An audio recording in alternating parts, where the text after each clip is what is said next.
Hello everyone, मैं doctor Dolly और आप सबका स्वागत करती हूँ अपने channel chemistry the way of life में।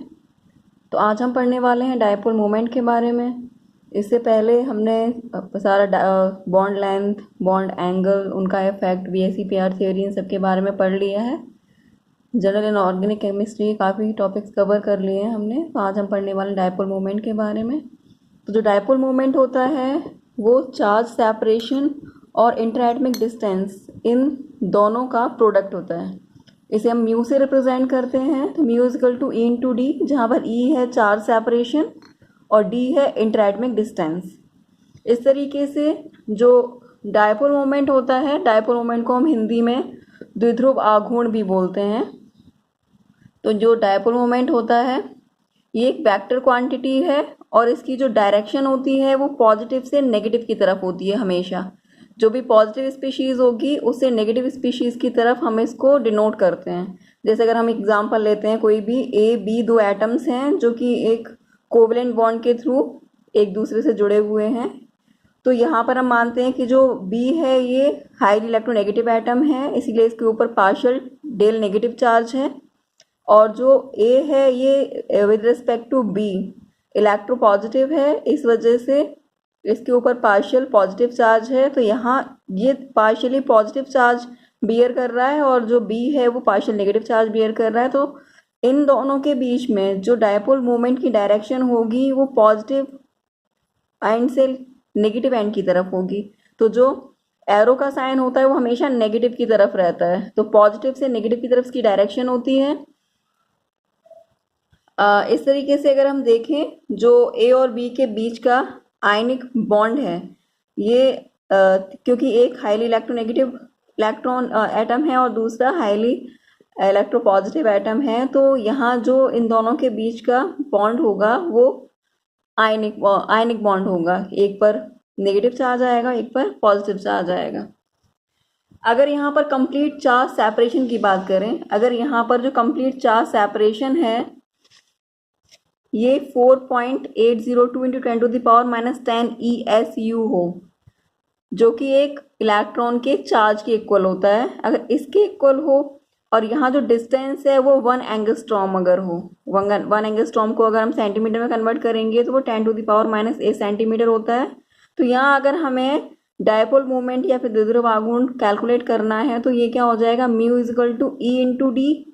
ई की वैल्यू गिवन है, डी की वैल्यू गिवन है, दोनों का मल्टीप्लाई करेंगे तो यहाँ जो वैल्यू आएगी ये क्या आ जाएगी, 4.802 इंटू 10⁻⁻18। 10⁻⁻10 है और 10⁻⁻8 है, तो माइनस माइनस पावर है तो ऐड हो जाएगी, तो -18 हो जाएगा। तो ये आ जाएगा ESU सेंटीमीटर में।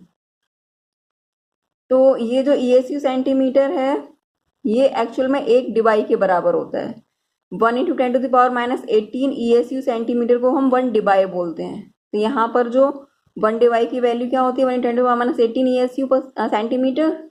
तो ये जो वैल्यू आएगी, मतलब अगर चार्ज सेपरेशन 4.802 इंटू 10⁻⁸10 ESU है और जो डिस्टेंस है 1 एंगस्ट्रॉम है, तो यहाँ दो एटम्स के बीच का जो चार्ज सेपरेशन और डिस्टेंस का मल्टीप्लिकेशन करने से जो डायपोल मोमेंट आएगा वो 4.802 डिबाई के बराबर होगा। और डिबाई की वैल्यू क्या होती है, इतनी डिबाई की वैल्यू होती है। अगर कहीं पर डिबाई में कोई भी यूनिट गिवन है और उसका ESU सेंटीमीटर में अगर हमें वैल्यू फाइंड आउट करनी है तो हमें 1 इंटू 10⁻18 का वहाँ मल्टीप्लाई करना पड़ेगा, अगर डिबाई को ESU में कन्वर्ट करना है तो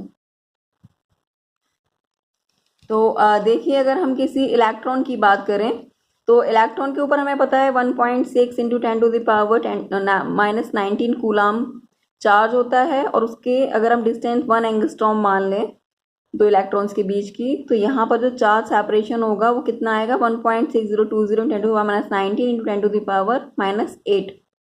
ये हो जाएगा कूलाम सेंटीमीटर। इस तरीके से जो यूनिट्स होती हैं डायपोल मोमेंट की वो क्या होती हैं, कूलाम सेंटीमीटर होती है या फिर ESU सेंटीमीटर होती है या फिर डिबाई होती है। तो यहाँ पर कोई भी यूनिट हो उस यूनिट में हम डायपोल मोमेंट को कैलकुलेट कर सकते हैं। लेकिन जो मोस्ट पॉपुलर यूनिट है वो डिबाई होती है। डायपोल मोमेंट की सबसे पॉपुलर यूनिट है वो डिबाई है। नेक्स्ट है फैक्टर्स अफेक्टिंग डायपोल मोमेंट। अब देखिए, क्योंकि हमें फॉर्मूला से पता चल रहा है mu equal to E into D, यानी कि charge separation multiplied by distance. तो इस तरीके से जो इंटरएटमिक डिस्टेंस और चार्ज सेपरेशन का मल्टीप्लिकेशन होता है तो हम डायपोल मोमेंट कहते हैं। तो यहाँ पर जाहिर सी बात है कि जो भी डिफरेंस, अगर दोनों एटम्स की इलेक्ट्रोनेगेटिविटी में डिफरेंस होगा तो वहाँ पर चार्ज सेपरेशन ज़्यादा होगा। इस कंडीशन में क्या होगा, डायपोल मोमेंट इंक्रीज हो जाएगा। इसी तरीके से अगर इंटरएटमिक डिस्टेंस इंक्रीज होती है तब भी डायपोल मोमेंट इंक्रीज हो जाएगा, कि इन दोनों का ही प्रोडक्ट होता है।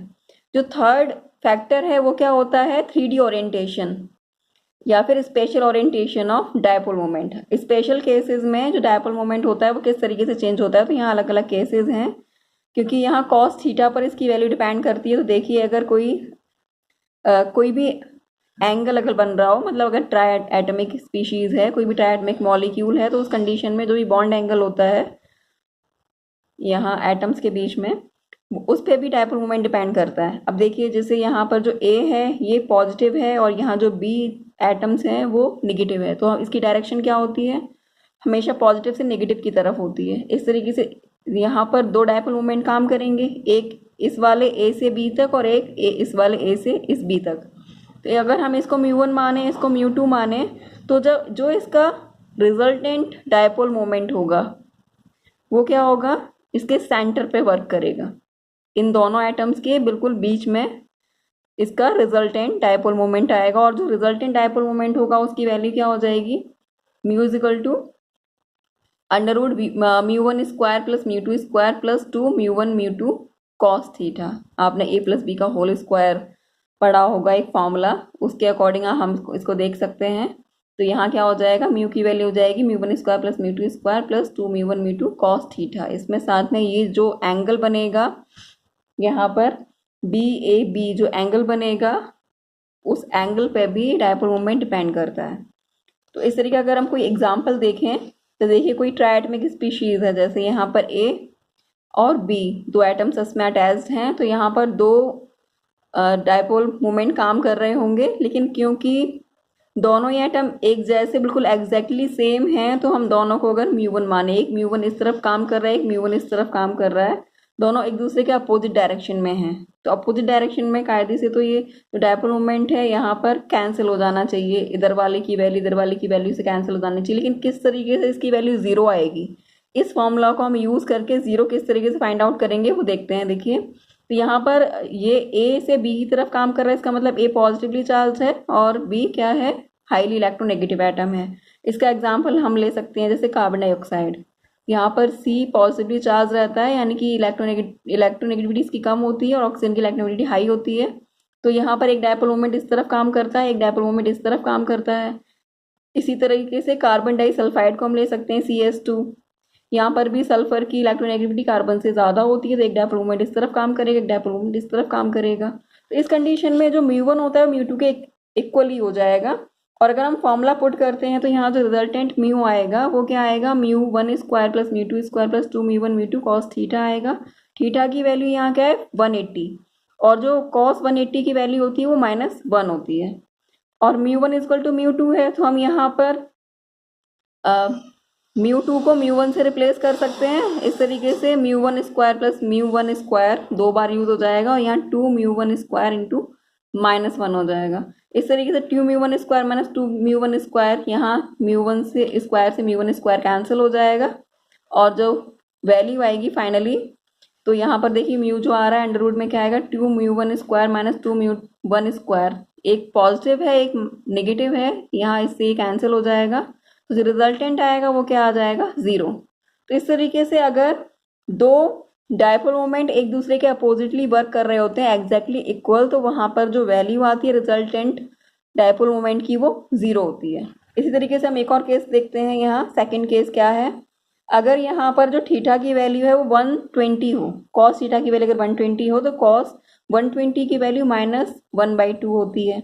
अगर हम फॉर्मूला में पुट करें, यहाँ पर देखिए एक एटम ये है, एक एटम ये है, एक μ1 इस तरफ काम करेगा, दूसरा जो μ2 है वो इस तरफ काम करेगा, और जो रिजल्टेंट होगा वो इन दोनों के बीच से होकर पास होगा, मतलब बीच में इसकी वैल्यू आएगी।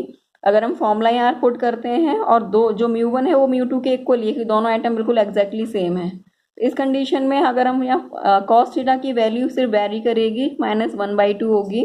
अगर हम इसकी वैल्यू यहाँ पुट करते हैं तो एग्जैक्टली इसकी वैल्यू क्या आ जाती है, तो देखिए cos 120 की वैल्यू अगर हम पुट करते हैं तो क्या आ जाएगा, यहाँ μ1 स्क्वायर 2 μ1 स्क्वायर हो जाएगा प्लस 2 μ1 स्क्वायर, क्योंकि 2 μ1 μ2 अगर हम करेंगे μ1 इक्वल टू μ2 है तो 2 μ1 स्क्वायर हो जाएगा यहाँ भी, और cos 120 की वैल्यू -1/2 हम पुट कर देते हैं तो यहाँ क्या हो जाएगा, 2 से 2 कैंसिल हो जाएगा, यहाँ 2 μ1 स्क्वायर प्लस μ1 स्क्वायर और यहाँ पर माइनस का साइन है जो कि इसके साथ मल्टीप्लाई हो जाएगा, तो क्या आ जाएगा यहाँ पर 2 μ1 स्क्वायर माइनस μ1 स्क्वायर, तो अंडर रूट में μ1 स्क्वायर आएगा। इसका मतलब है जो फाइनली रिजल्टेंट आएगा वो μ1 के इक्वल होगा। इसका मतलब है जो भी दो डायपोल मोमेंट काम कर रहे थे 120 डिग्री पर, उनमें से किसी भी एक डायपोल मोमेंट के इक्वल रिजल्टेंट की वैल्यू आती है वहाँ पर। तो इस तरीके से अगर दो डायपोल मोमेंट्स जो कि 120 डिग्री पर एक दूसरे बिल्कुल एग्जैक्टली इक्वल वैल्यू वाले अगर होते हैं तो उनमें से किसी भी एक की वैल्यू के इक्वल रिजल्टेंट म्यू की वैल्यू आ जाती है। अब हम एक और केस देखते हैं, अगर कोई भी दो डायपोल मोमेंट्स बिल्कुल एक दूसरे के से ज़ीरो एंगल पर अगर वर्क कर रहे हैं तो उस कंडीशन में वहाँ क्या होगा, तो देखिए इस कंडीशन में यहाँ जैसे ये μ1 है, यहाँ μ2 है, दोनों के बीच में कोई भी थीटा नहीं है, कोई भी एंगल नहीं है, इसका मतलब है थीटा की वैल्यू 0 है और cos 0 की वैल्यू हमेशा 1 होती है। इस तरीके से यहाँ अगर हम फॉर्मूला पुट करें तो क्या आएगा, और दोनों एग्जैक्टली अगर सेम है μ1 इक्वल टू μ2 है तो क्या आ जाएगा, μ1 square plus μ1 square plus 2 μ1 square cos 0 की वैल्यू हम 1 पुट कर लेंगे तो ये आ जाएगा 2 μ1 स्क्वायर प्लस 2 μ1 स्क्वायर, यानी कि अंडर रूट 4 μ1 स्क्वायर। तो जो रिजल्टेंट होगा वो 2 μ1 के इक्वल होगा। इसका मतलब है जो भी एक डायपोल मोमेंट की वैल्यू है उसके डबल के इक्वल रिजल्टेंट आएगा। तो अगर थीटा की वैल्यू 0 होती है तो वहाँ पर किसी भी एक डायपोल मोमेंट से दुगुना रिजल्टेंट की वैल्यू आती है। तो इस तरीके के कुछ एग्जांपल्स अगर हम देखते हैं, जैसे कि यहाँ BF3 है, हमने एक BF3 का एग्जांपल लिया हुआ है, तो देखिए जो BF3 है, BF3 में बोरोन इलेक्ट्रोपॉजिटिव है और फ्लोरीन इलेक्ट्रोनेगेटिव एटम है। तो जो डायपोल मोमेंट वर्क करेगा वो बोरोन से फ्लोरीन की डायरेक्शन में करेगा। इस कंडीशन में जो इनके बीच का जो एंगल होगा वो 120 डिग्री होगा, क्योंकि ये ट्राइगोनल प्लेनर शेप होती है और ट्राइगोनल प्लेनर शेप में जो एंगल होता है 120 डिग्री का होता है। अगर हम इसका रिजल्टेंट देखेंगे तो देखिए एक डायपोल मोमेंट μ1 इस तरफ काम कर रहा है, एक μ1 इस तरफ काम कर रहा है, एक μ1 इस तरफ काम कर रहा है, क्योंकि तीनों फ्लोरीन एटम्स हैं, बिल्कुल एग्जैक्टली सेम एटम्स हैं। तो इस कंडीशन में जो इनका डायपोल मोमेंट होगा वो भी एग्जैक्टली सेम ही होगा। लेकिन देखिए इन दोनों के बीच में 120 का एंगल है तो तीनों में ही 120 का एंगल, लेकिन इन दोनों का जो रिजल्टेंट आएगा वो इस डायरेक्शन में आएगा, इन दोनों के बीच में। और इस तरफ वाला जो फ्लोरीन एटम है एक μ1 इस तरफ वर्क कर रहा है, और जो 120 के एंगल पर जो वैल्यू आती है इसकी वो μ1 के इक्वल आती है, किसी भी एक डायपोल मोमेंट के इक्वल आती है। अब ये जो μ1 इन दोनों का जो रिजल्टेंट होगा वो μ1 के इक्वल होगा, और जो इस तरफ एक डायपोल मोमेंट वर्क कर रहा है वो भी μ1 है। इस तरीके से जो इसका रिजल्टेंट होगा वो इस μ1 से कैंसिल हो जाएगा। तो ओवरऑल यहाँ पर जो मॉलिक्यूल आएगा वो नॉन पोलर होगा। जो हमें डायपोल मोमेंट हमें क्या बताता है, कोई भी जो मॉलिक्यूल है वो पोलर है या नहीं है। म्यू की वैल्यू अगर 0 आ जाती है तो हम वहाँ पर उस मॉलिक्यूल को क्या मानेंगे, नॉन पोलर। अगर म्यू की वैल्यू 0 से कुछ भी ज़्यादा आती है तो वो मॉलिक्यूल हो जाता है पोलर। जैसे कि अगर हम इस एग्जाम्पल की बात करें तो यहाँ पर फॉस्फोरस एक तरफ ऑक्सीजन अटैच्ड है, एक तरफ सल्फर अटैच्ड है। एक तरफ एक μ1 वर्क कर रहा है, दूसरी तरफ μ2 वर्क कर रहा है। यहाँ पर हमेशा जिसकी इलेक्ट्रोनेगेटिविटी हाई होगी उसकी वैल्यू हमेशा ज़्यादा होगी, वहाँ पर डायपोल मोमेंट मतलब वहाँ पर चार्ज सेपरेशन ज़्यादा होगा। तो यहाँ पर जो μ2 की वैल्यू होगी वो μ1 के इक्वल नहीं होगी। इस कंडीशन में यह 180 का एंगल बनते हुए भी μ1 μ2 दोनों बराबर नहीं है। इस वजह से ये नॉन पोलर मॉलिक्यूल की कैटेगरी में नहीं आएगा। यहाँ पर जो म्यू है रिजल्टेंट वो 0 नहीं आएगा, बल्कि 0 से कुछ बड़ी वैल्यू आएगी। इसी तरीके से अगर हम एक एग्जांपल और देखें, जैसे एक एग्जांपल हमने BF3 का लिया था, अगर हम एक एग्जांपल लेते हैं BClF2 का, इस कंडीशन में ये दोनों फ्लोरीन एटम्स के बीच में एक रिजल्टेंट वर्क करेगा μ1। इस तरफ जहां BCl के बी साथ एक दूसरा म्यू वर्क कर रहा है, यहाँ पर इन दोनों के का जो रिजल्टेंट μ1 होगा उसकी वैल्यू यहाँ पर हमेशा जो म्यू की वैल्यू है वो 0 से ज़्यादा आएगी, जो रिजल्टेंट होगा उसकी वैल्यू हमेशा 0 से ज़्यादा आती है। इस वजह से ये मॉलिक्यूल नॉन पोलर नहीं होता बल्कि पोलर होता है। नेक्स्ट एग्जांपल हम देखते हैं PCl5 का। देखिए यहाँ पर sp3d हाइब्रिडाइजेशन होता है। मैं आपको पहले भी VSEPR थ्योरी के अकॉर्डिंग हाइब्रिडाइजेशन फाइंड आउट करना और शेप फाइंड आउट करना बता चुकी हूँ। इसका जो लिंक है वो मैं डिस्क्रिप्शन में डाल दूँगी, ताकि आपको अगर इसके बारे में पढ़ना हो किस तरीके से शेप फाइंड आउट की जाती है तो आप उससे आपको हेल्प मिल जाएगी और आप अच्छे से वहाँ पर फाइंड आउट करना सीख सकते हैं। तो इसकी जो शेप होती है ट्रायगोनल बाइपिरामिडल होती है। तो देखिए जो ट्रायगोनल बाइपिरामिडल होती है वो इस तरीके की शेप होती है। अगर हम इसको हमें बताना है कि ये पोलर मॉलिक्यूल होगा या फिर नॉन पोलर मॉलिक्यूल होगा, तो इसके लिए हमें यहाँ पर देखना होगा। देखिए यहाँ पर हमें पता है जो फॉस्फोरस है वो इलेक्ट्रोपॉजिटिव है एज कम्पेयर टू क्लोरीन। इस कंडीशन में जो डायपोल मोमेंट वर्क करेगा वो फॉस्फोरस से क्लोरीन की तरफ वर्क करेगा, एक इस तरफ एक इस तरफ एक इस तरफ। सारे के सारे एटम्स क्लोरीन है। इसका मतलब है यहाँ पर जो भी इस तरफ का μ1 μ2 μ3 होंगे तीनों इक्वल होंगे। इसी तरीके से ये जो μ1 और μ2 होगा ये भी एग्जैक्टली 180 का एंगल यहाँ बनेगा। तो ये वाला जो डायपोल मोमेंट होगा इससे ये वाला डायपोल मोमेंट कैंसिल हो जाएगा, क्योंकि 180 के एंगल पर भी हमने देखा था कि जो 180 का एंगल होता है उस पर वैल्यू जो -1 होती है, -1 होने की वजह से क्या होता है, कैंसिल हो जाता है डायपोल मोमेंट दोनों आपस में। अगर हम इसका देखें तो देखिए यहाँ पर 120 के एंगल का इसका जो रिजल्टेंट आएगा वो एकदम से यहाँ सेंटर से होकर जाएगा। इसके रिजल्टेंट की वैल्यू किसी भी एक के डायपोल मोमेंट के इक्वल होगी, और इतना ही डायपोल मोमेंट इस क्लोरीन की तरफ लग रहा है। तो एक डायपोल इन दोनों का रिजल्टेंट इस तरफ वर्क करेगा, इसके जस्ट अपोजिट इक्वल एक डायपोल मोमेंट इस तरफ वर्क करेगा। 180 के एंगल पर हो गया इसका रिजल्टेंट और ये क्लोरीन की तरफ लगने वाला डायपोल मोमेंट। इस तरीके से यहाँ पर क्या होगा, इस ओवरऑल मॉलिक्यूल का डायपोल मोमेंट होगा वो आएगा 0। इस वजह से जो PCl5 होता है वो नॉन पोलर मॉलिक्यूल होता है। इसके और कुछ एग्जांपल्स भी हो सकते हैं, जैसे PCl3F2, यहाँ पर तीनों Cl इस तरीके से आ जाएंगे, तो यहाँ पर भी जो रिजल्टेंट होगा वो 0 हो जाएगा ट्रायगोनल शेप का।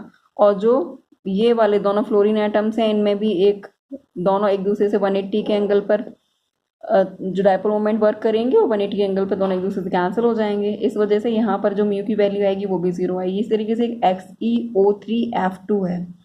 अगर जीनोन सेंटर में हो, यहाँ पर 3 ऑक्सीजन एटम्स अटैच्ड हों, तो इन तीनों का डायपोल मोमेंट 0 हो जाएगा।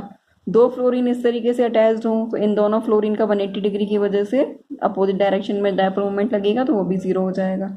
तो ये जो एग्जाम्पल्स हैं इन तीनों एग्जाम्पल्स में जो मॉलिक्यूल्स हैं, ये तीनों मॉलिक्यूल PCl5, PCl3F2, XeO3F2 सारे के सारे नॉन पोलर होते हैं, क्योंकि यहाँ पर जो म्यू की वैल्यू है वो 0 आती है। एक नेक्स्ट केस देख लेते हैं। देखिए ये क्या है, 1,2,3 ट्राइक्लोरोबेंजीन। तो ये 1,2,3 ट्राइक्लोरोबेंजीन है। हमें पता है यहाँ पर कार्बन है वो इलेक्ट्रोपॉजिटिव है और क्लोरीन इलेक्ट्रोनेगेटिव है, तो हमेशा डायपोल मोमेंट की जो डायरेक्शन होगी वो कार्बन से क्लोरीन की तरफ होगी। एक डायपोल मोमेंट इस तरफ वर्क कर रहा है, किस तरफ वर्क कर रहा है और किस तरफ वर्क कर रहा है। हमें पता है बेंजीन में ये जो एंगल होता है वो 60 होता है। इस तरीके से ये जो एंगल होगा वो 120 होगा। तो ये वाला एक क्लोरीन और इस वाले एक क्लोरीन के बीच में जो एंगल बनेगा वो 120 बनेगा। तो इन दोनों का जो रिजल्टेंट आएगा वो इस डायरेक्शन में आएगा। तो यहाँ पर ये जो कुछ वैल्यू होगी, इसकी जो वैल्यू 120 पे आती है वो क्या आती है, μ1 के इक्वल। किसी भी एक क्लोरीन एटम के, कार्बन और क्लोरीन एटम के डायपोल मोमेंट के इक्वल इसका रिजल्टेंट आएगा। तो इस कंडीशन में यहाँ पर अगर वैल्यू हम फाइंड आउट करेंगे तो क्या हो जाएगी, एक तो इस वाले कार्बन Cl का डायपोल मोमेंट होगा और एक इन दोनों के बीच का जो रिजल्टेंट आएगा उसका डायपोल मोमेंट होगा। तो यहाँ पर क्या हो जाएगा, मान लीजिए ये म्यू 1 है, ये म्यू 1 है, तो 120 डिग्री पर जो वैल्यू आती है रिजल्टेंट की वो म्यू 1 के इक्वल होती है। और एक इसका अपना म्यू 1 हो गया इस वाले डायपोल मोमेंट की जो वैल्यू होगी। तो इस तरीके से क्या हो जाएगी, ये जो वैल्यू आएगी ओवरऑल डायपोल मोमेंट की वो क्या हो जाएगी, म्यू 1 प्लस म्यू 1 यानी कि 2 म्यू 1 के इक्वल हो जाएगी। अगर यहाँ पर एक कार्बन क्लोरीन के बीच का जो म्यू 1 की वैल्यू है वो 1.08 डिबाई है, तो उस कंडीशन में 2 म्यू 1 की वैल्यू क्या हो जाएगी, 2 × 10 2 × 1.08 यानी कि 2.16 डिबाई। इस तरीके से अगर कभी भी एक दो एटम्स के बीच डायपोल मोमेंट की वैल्यू गिवन है और रिजल्टेंट फाइंड आउट करना है, सारे एटम्स एक जैसे हैं, तो हम फाइनली उसका रिजल्टेंट फाइंड आउट करेंगे और रिजल्टेंट के साथ उसकी वैल्यू पुट कर देंगे म्यू की, और फाइनली हम उसका जो भी रिजल्ट आएगा उसे फाइंड आउट कर सकते हैं। नेक्स्ट एग्जांपल हम देखते हैं। तो देखिए यहाँ क्या है, एक और एग्जांपल में यहाँ पर देखिए 135 ट्राइक्लोरो बेंजीन है। इस कंडीशन में यहाँ पर भी एक कार्बन क्लोरीन एटम्स के बीच में जो डायपोल मोमेंट की वैल्यू गिवन है वो 1.08 डिवाई गिवन है। तो इस कंडीशन हम देखते हैं, देखिए इन दोनों क्लोरीन एटम्स के बीच में तो 120 का एंगल है, इसका मतलब इनका जो रिजल्टेंट आएगा वो इस वाले एटम से होता हुआ जाएगा, जिसकी वैल्यू किसकी बराबर होगी, म्यू 1 के इक्वल होगी। लेकिन इसके जस्ट अपोजिट इसके 180 डिग्री पर एक और म्यू 1 काम कर रहा है, तो ये वाला म्यू 1 इस वाले म्यू 1 से क्या हो जाएगा, कैंसिल हो जाएगा। हम इस तरीके से देखेंगे तो इन दोनों का रिजल्टेंट यहाँ पे वर्क करेगा और इसके जस्ट अपोजिट एक और म्यू 1 काम कर रहा है, तो म्यू 1 से म्यू 1 कैंसिल हो जाएगा। इस तरीके से ये जो मॉलिक्यूल होगा वो क्या हो जाएगा, नॉन पोलर, जहाँ म्यू की वैल्यू 0 आती है। ऐसे अगर हम एक एग्जांपल देखें तो ये क्या है, पैराडाइक्लोरोबेंजीन, या फिर हम कह सकते हैं 1,4-डाइक्लोरोबेंजीन। इस कंडीशन में इस तरफ वाले डायपोल मोमेंट की वैल्यू इस तरफ वाले डायपोल मोमेंट से कैंसिल हो जाएगी और म्यू की वैल्यू क्या आ जाएगी, रिजल्टेंट म्यू की वैल्यू 0, यानी कि ये भी नॉन पोलर मॉलिक्यूल है। अगर हम एक और एग्जांपल देखें 1,2-डाइक्लोरोबेंजीन, तो इस कंडीशन में एक जो डायपोल मोमेंट इस तरफ वर्क करेगा, एक डायपोल मोमेंट इस तरफ वर्क करेगा, दोनों के बीच में 60 डिग्री का एंगल है। इस कंडीशन में क्या हो जाएगा, जो रिजल्टेंट म्यू आएगा उसकी वैल्यू 0 से कुछ ज़्यादा आएगी। इसका मतलब है ये क्या होगा, एक पोलर मॉलिक्यूल होगा। ऐसे अगर हम एक एग्जांपल देखें तो देखिए ये है SF6 का। SF6 का हाइब्रिडाइजेशन sp3d2 होता है, तो इसकी ऑक्टाहेड्रल शेप होती है। ऑक्टाहेड्रल शेप कैसी होती है, इस तरीके की। यहाँ पर सल्फर से चार तरफ एक स्क्वायर ब्रेलर शेप में 4 फ्लोरीन एटम्स अटैच्ड होंगे और ऊपर की तरफ और एक नीचे की तरफ पिरामिडल शेप में एक डायमंड शेप बनाते हुए 2 फ्लोरीन एटम्स और अटैच्ड होंगे। तो देखिए ये दोनों तो एक दूसरे से 180 का एंगल बना रहे हैं, इसका मतलब इन दोनों का तो क्या हो जाएगा, डायपोल मोमेंट एक दूसरे से कैंसिल हो जाएगा। और जो ऑक्टाहेड्रल शेप जो होती है इसमें सारे के सारे जो एटम्स होते हैं, इसका जो डायपोल मोमेंट होता है वो हमेशा हर कंडीशन में एक दूसरे से कैंसिल हो जाता है। और कैंसिल होने की वजह से क्या आता है, जो डायपोल मोमेंट की वैल्यू आती है वो 0 आती है। तो इस तरीके से ये जो SF6 मॉलिक्यूल है ये भी क्या होता है, नॉन पोलर मॉलिक्यूल होता है। जो कोई भी मॉलिक्यूल्स रेगुलर शेप वाले होते हैं उनका डायपोल मोमेंट हमेशा 0 आता है। अगर हम इस वाले एक एग्जाम्पल को देखें, हमने अभी ऊपर एग्जाम्पल सॉल्व करे हैं, उसके बेसिस पे अगर हम देखें तो हम देखेंगे कि अगर बेंजीन रिंग में अगर एंगल 60 डिग्री होता है तो जो डायपोल मोमेंट की वैल्यू होती है वो सबसे ज़्यादा आती है। अगर 120 डिग्री होता है तो किसी भी एक डायपोल मोमेंट के इक्वल रिजल्टेंट डायपोल मोमेंट की वैल्यू आती है। अगर बॉन्ड जो एंगल है दो एटम्स के बीच का वो कितना है, अगर 180 है तो डायपोल मोमेंट 0 हो जाता है। इससे हम ये कंक्लूड कर सकते हैं कि जैसे जैसे बॉन्ड एंगल की वैल्यू बढ़ती है डायपोल मोमेंट की वैल्यू डिक्रीज होती है। तो ये क्या हो जाएगा, यहाँ पर देखिए लगातार बॉन्ड एंगल की वैल्यू इंक्रीज हो रही है और डायपोल मोमेंट की वैल्यू क्या होती जाती है, डिक्रीज होती जाती है। तो ये एक रिलेशन भी हम देख सकते हैं यहाँ पर। देखिए नेक्स्ट एग्जाम्पल है यहाँ पर कार्बन टेट्राक्लोराइड का। तो हमें पता है कार्बन टेट्राक्लोराइड की जो शेप है वो आइडियल टेट्राहेड्रल होती है, और मैंने अभी बताया जो भी आइडियल या फिर रेगुलर शेप वाले मॉलिक्यूल्स होते हैं उनका जो डायपोल मोमेंट होता है वो 0 होता है, जैसे कि SF6 में था अभी। उसकी शेप रेगुलर ऑक्टाहेड्रल थी और यहाँ पर आइडियल टेट्राहेड्रल शेप है, तो ऐसे केस में जो डायपोल मोमेंट होता है वो ज़ीरो हो जाता है और इस तरीके के मॉलिक्यूल्स नॉन पोलर होते हैं। अभी हमने रिलेशन देखा जो भी डाइक्लोरोबेंजीन थी जिसमें थीटा बढ़ने के साथ साथ डायपोल मोमेंट डिक्रीज हो रहा था, तो यहाँ पर एक रिलेशन आता है, theta is inversely proportional to dipole moment. Theta increase होगा तो डायपोल मोमेंट डिक्रीज हो जाता है। देखिए अगर यहाँ पर कोई क्वेश्चन आपको गिवन है कि यहाँ पर जो μ1 इजकल टू μ2 है और थीटा वेरी कर रहा है, उस कंडीशन में आपको फाइंड आउट करना है कि सबसे ज़्यादा डायपोल मोमेंट किस थीटा की वैल्यू के लिए होगा। तो देखिए यहाँ पर हमने अभी अभी देखा कि जो डायपोल मोमेंट होता है वो थीटा के इन्वर्सली प्रोपोर्शनल होता है। इस कंडीशन में जो सबसे छोटा थीटा की वैल्यू होगी उसके लिए डायपोल मोमेंट की वैल्यू सबसे ज़्यादा हाई आएगी, तो जो मैक्सिमम डायपोल मोमेंट होगा वो 30 डिग्री के लिए होगा। अब यहाँ पर देखिए इस टाइप के जो क्वेश्चंस हैं वो बहुत सारे कॉम्पिटिटिव एग्जाम्स में पूछे जाते हैं, जैसे कि पीजीटी में डायपोल मोमेंट के क्वेश्चंस पूछे जाते हैं, पीजीटी केमिस्ट्री में। इसके साथ साथ नेट जीआरएफ के एग्ज़ाम्स में, बहुत सारे गेट के एग्ज़ाम में, और बीएससी एमएससी के जो भी नॉर्मल सिलेबस में इस टाइप के क्वेश्चंस होते हैं। तो यहाँ पर मैंने कुछ क्वेश्चंस के एग्जांपल्स दिए हुए हैं, इनको आप सॉल्व करिएगा और सॉल्व करके अगर आपको इनसे रिलेटेड कुछ भी क्वेरी है तो मुझसे पूछिएगा कमेंट करके। अगर आपको कोई भी इसमें प्रॉब्लम होती है तो मैं इसका सॉल्व करूँगी या फिर नेक्स्ट वीडियो में मैं आपको सॉल्व करके बताऊँगी इसके बारे में। अभी हम इसका एक और छोटा सा टॉपिक है उसको और देख लेते हैं कि लोन पेयर पे किस तरीके से डायपोल मोमेंट डिपेंड करता है। तो देखिए एक स्टेटमेंट है कि if the molecule is polar it means mu is not equal to zero then there should be polar covalent bond.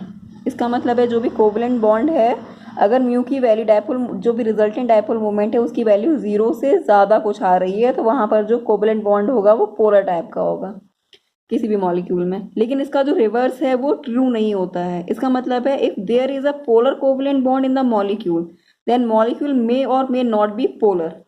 इसका मतलब है पोलर कोवेलेंट बॉन्ड प्रेजेंट है तो मॉलिक्यूल पोलर भी हो सकता है और नॉन पोलर भी हो सकता है, क्योंकि जो डायपोल मोमेंट होता है मॉलिक्यूल का वो special orientation of dipole moment of the polar covalent bond के ऊपर डिपेंड करता है। जैसे कि हमने देखा पीछे रिलेशन, वहाँ पर जो ओरिएंटेशन होता है उस पर भी डिपेंड करता है। जैसे हमने देखा कि जो भी रेगुलर टेट्राहेड्रॉन है, रेगुलर ऑक्टाहेड्रॉन्स होते हैं, ये हमें ऐसा लग सकता है कि यहाँ पर म्यू की वैल्यू कुछ ज़ीरो से ज़्यादा होनी चाहिए तो ये पोलर होने चाहिए, लेकिन एक्चुअल में वो नॉन पोलर होते हैं, पोलर नहीं होते हैं। इस तरीके से हम डायपोल मोमेंट की ऊपर पूरी तरीके से डिपेंडेंट होकर नहीं बता सकते हैं कि कोई मॉलिक्यूल पोलर हो गया या फिर नॉन पोलर होगा। एक और चीज़, अगर कहीं पर भी लोन पेयर अगर प्रेजेंट है तो उसकी डायरेक्शन कैसे होती है, लोन पेयर को हम नेगेटिवली चार्ज मान के चलते हैं, तो यहाँ पर इसकी डायरेक्शन पॉजिटिव से नेगेटिव एंड की तरफ कुछ इस तरीके से रिप्रेजेंट की जाती है। अगर कहीं पर भी लोन पेयर के साथ में कोई मॉलिक्यूल गिवन है तो हम उसको इस तरीके डायपोल मोमेंट उसका बता सकते हैं। तो होप ये वीडियो आपको पसंद आई होगी और आपको इससे रिलेटेड जो भी क्वेश्चंस होंगे वो आप सॉल्व करेंगे, और अगर आपको कोई प्रॉब्लम होती है तो आप मुझसे पूछ सकते हैं कमेंट करके। और जो क्वेश्चंस मैंने अभी आपको दिखाए थे उन क्वेश्चंस की आप प्रैक्टिस करिए, और अगर आपको कुछ भी दिक्कत होती है तो आप मेरे से पूछ सकते हैं, मैं उनका सॉल्यूशन नेक्स्ट वीडियो में बताती हूँ। ये वीडियो फिर और ज़्यादा लंबा हो जाएगा।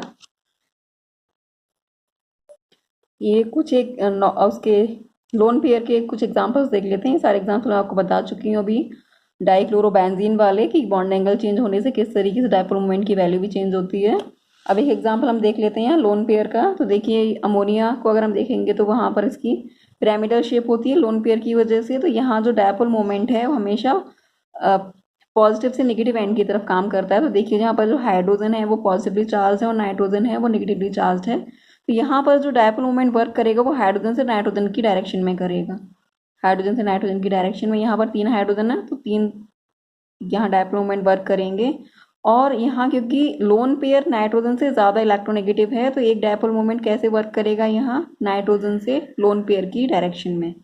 इस तरीके से जो ओवरऑल इसके डायपोल मोमेंट की जो रिजल्टेंट डायपोल मोमेंट है उसकी वैल्यू होगी, उसकी डायरेक्शन क्या हो जाएगी, नीचे से ऊपर की तरफ, क्योंकि इसका रिजल्टेंट नाइट्रोजन की तरफ जा रहा है और नाइट्रोजन का से जो लोन पेयर की तरफ एक डायपोल मोमेंट वर्क कर रहा है तो इसकी डायरेक्शन हमेशा नीचे से ऊपर की तरफ होगी।